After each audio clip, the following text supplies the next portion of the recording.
Well, one of the things that many of our Grace Fishers folks have participated in are short-term mission trips, and we typically send these every year with the exception of a couple of the years of the pandemic. And so I want to invite Keith and Natalie back and their team, and we're going to give you a highlight once you welcome them. They're going to highlight a little bit of what they did on their trip to Guatemala this year, give you a little bit of a glimpse, and encourage you to think about maybe it's time for you to take a short-term mission trip. So don't be strangers. Come forward, guys.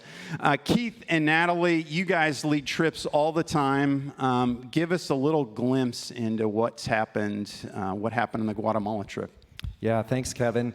First, we'd just like to say thanks so much for your support and your prayers for the trip. It was absolutely an incredible trip. What we wanted to do this morning was just share some windows and snippets into the mission trip. You guys have seen that filter in the lobby many times, right? And so we wanted to actually walk through what a mission trip looks like. So we would wake up in the morning, we would have a wonderful breakfast at the hotel, then one of our team members would lead a devotional, and then we would grab our backpacks, pack up the filters, and head off into the villages. And from there, the highlight for all of us was the home visits. We would spend at least an hour with the families getting to know them. So we would have time to pet their dogs, eat their tortillas, drink the national drink of Guatemala. You can ask Ryan or the Foleys about that. Laugh with them and cry with them. And then after that, they would take us back to the church that we've been serving with, and they would make us sit down and make us a homemade snack. And then we would go back to the hotel and have a homemade meal of chicken, rice, tortillas, and salad. We joked this might be the only mission trip that you gain weight on. And after that, we loved watching the kids, they were aged 18 to 8, that were on the trip from Grace Fishers, play together in the courtyard with a fountain with the turtle at night. And we wanted to share some of the highlights from those really powerful home visits. Yeah, so I had the privilege of going with my son, Eli. He was one of the 18 to 8s. He's going to be an 8th grader. And we were in a home, and he played with this young boy named Joshua for that whole hour. And we had the privilege as a team to lead his mom to Christ. And immediately after, she came and asked Joshua to come over. And so Joshua left all the kids playing, and he came over, and she pulled up his shirt, and he had scars all over his back. And she begged us to pray for him because they were at the end of their medical journey. There was nothing more they could do for him. Doctors had told him if they did any more surgeries, he would be paralyzed. And it was just the rest of his life will be the pain that he has in his back. And so we prayed and we prayed. And then as we were leaving, I shared that story with my son because he had been still playing with the rest. And he was immediately broken. And I didn't know if he was going to be able to make it through the rest of the week. He was so broken. But God and his Holy Spirit blessed us the next day, and we got to go back to that same home to install another filter. So he got a whole nother hour with Joshua. And out of that, there was no medical answer, but out of that, Eli made a connection. He prays for Joshua every single day to this day. It's been like 2 months. And I know if Eli were here, he would ask you to pray for Joshua and his family, that a doctor would show up that could do something, that he would be saved, that he would be at peace.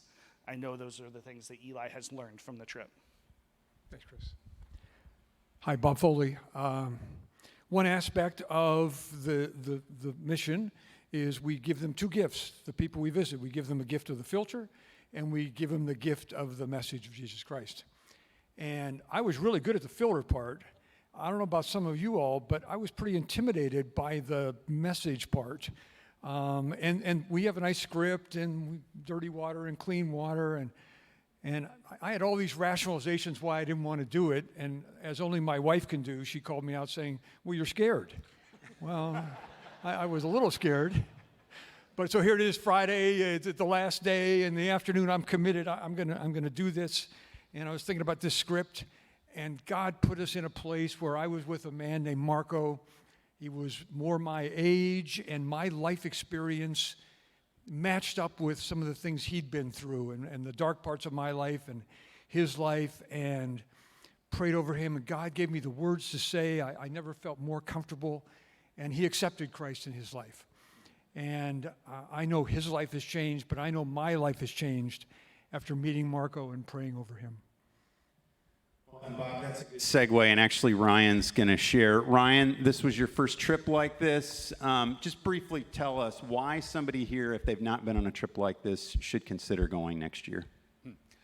Yeah, so this was completely out of my comfort zone. When the first sign-up came up, I just decided, you know what, I'm signing up, I'm doing this. And then I worried about it until the entire time, until we're leaving. But on day 2, I got hooked. To Bob's, I was scared to share the message. But then on day 2, day 3, the rest of the time, the first thing in the morning, I was asking, let me be the one that shares. And it's just amazing that you get to bring clean water to kids who are no longer going to get sick on a regular basis, but then you get to share the gospel. And in one house, the mother was already a believer, and she was living with her 17-year-old son and his new wife, who was not a believer, and she had been praying to God to somehow bring someone into their lives that could make a difference in the son. And we prayed. He accepted Christ, so did his bride. And the mother, in tears, tells us we are the embodiment of her prayers to God to bring someone into their lives. So, yeah, I'm hooked now. This is just going to be part of my life, doing trips with the Becks. Well, why don't you thank the team for sharing with us this morning. Thank you all. And Keith, can you get the mic?